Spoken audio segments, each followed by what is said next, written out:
Hello everyone! Ngayon magluluto tayo ng kare-karing kanding or goat. Ito ang ating goat fresh from the farm. Ayan, atin na siyang nahiwa-hiwa na ganyan ang pagkahiwa at nalinisan na rin. O, di ba? Pag nandito tayo sa province, puro fresh ang ating kinakain. Ito, bagong katay lang. Tapos, ito ang ating mga sangkap.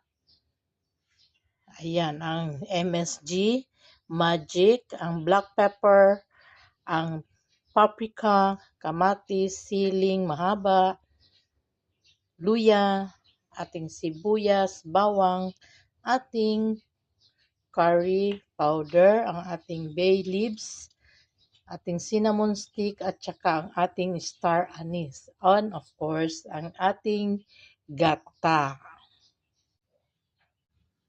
Ayan, dito sa ating kawali, maglagay tayo ng mantika dahil sasangkot siya muna natin ang ating meat para mawala yung kanyang lansa. Una natin ilagay ang ating sibuyas, luya, at ang ating bawang.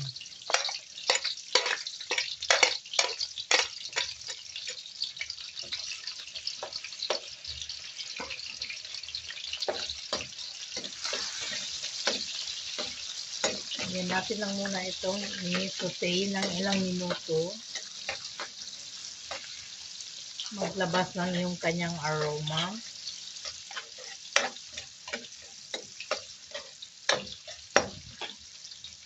Ayan, pag nasa probinsya tayo, ang ating mga ulam is karamihan ang mga livestock is fresh. Dahil may mga alaga tayong hayop, pwede tayong kumain ng mga fresh from the farm. Ayan, isasangkot siya lang natin. Tapos, isunod natin ilagay ang ating meat.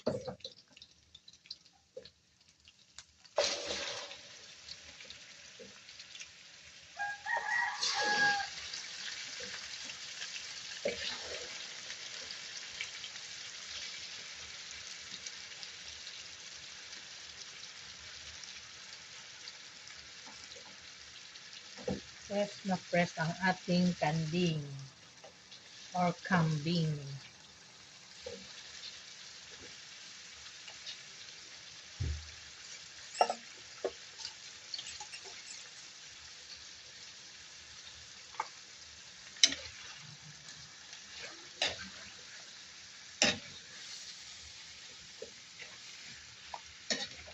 Ayan, isangkot siya lang natin hanggang mag-change color bago natin isunod ang ating ibang mga sangkap. Ayan, kailangan isangkot siya natin yan siya para mawala yung kanyang lansa.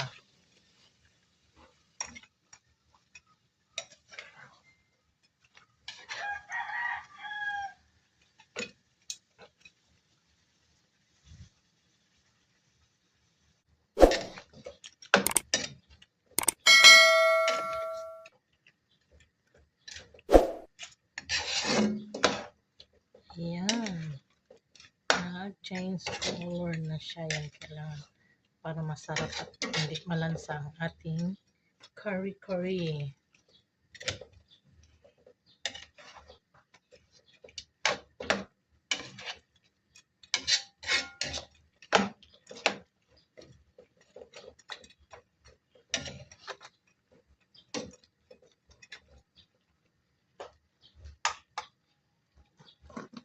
Ayan, ngayon maglagay tayo ng asin. Ito ang ating asin. Hindi ko napakita kanina ang ating asin. Tapos, by the way, nagdagdag tayo dito ng turmeric.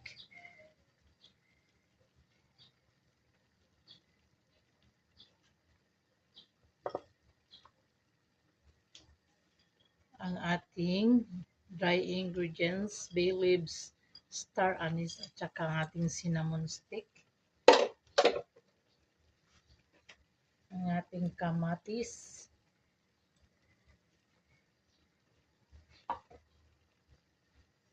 Ang ating curry powder.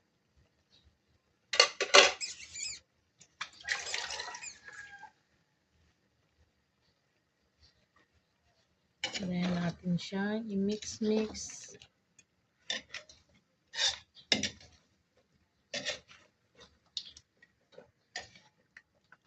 Mabilis lang itong mga maluto, mga amigas, dahil bata pa talaga itong ating goats or ang ating cabrito. Ayan. Bata pa ito. Yan, natin lang yan siyang i-simmer.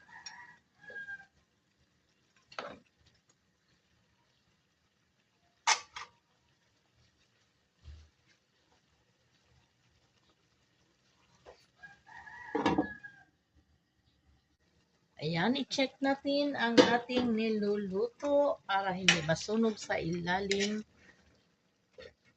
Atin i-mekos-mekos, halo-haluin.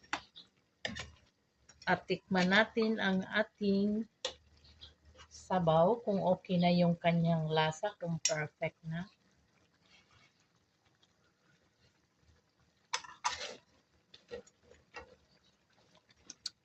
Ayan, malapit na yan siya. Okay naman ang kanyang lasa, pero kulang pa kasi ito ng sangkap. Pinapalambot muna natin para mas perfect ang ating putahe. Ayan. Pwede din niyo itong lagyan ng sili. Mamaya ko na siya lalagyan ng sili. I-simmer muna natin. Ayan, simmer natin ulit.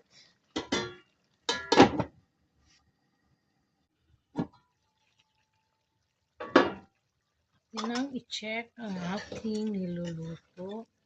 Ayan, sa puntong ito, tanggalin na natin itong ating bay leaves at saka ang ating cinnamon kasi nakuha naman yung kanyang lasa at saka yung kanyang star anise. Tanggalin na natin yan.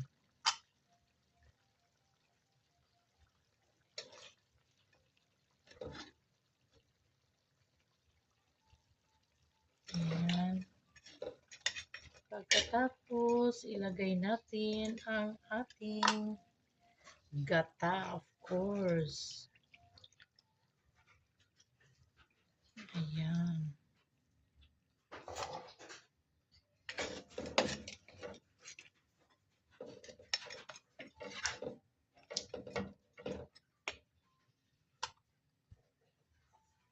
Tapos, ang ating sili, 3 sili.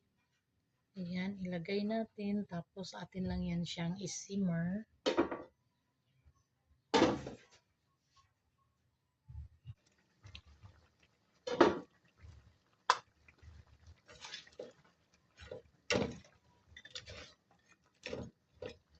Yan, nalagay na natin ang ating sili at saka ang ating gata.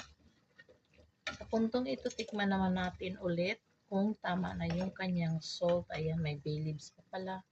Naiwan, tanggalin natin.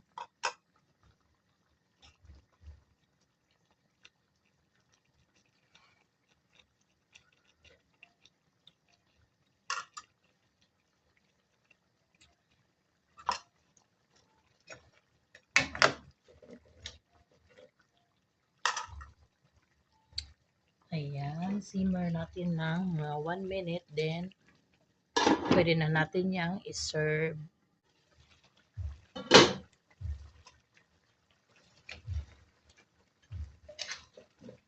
Ayan na ang ating kare-karing cabrito. Ayan, luto na ito. Malambot na yan siya. O, pwede na i-serve.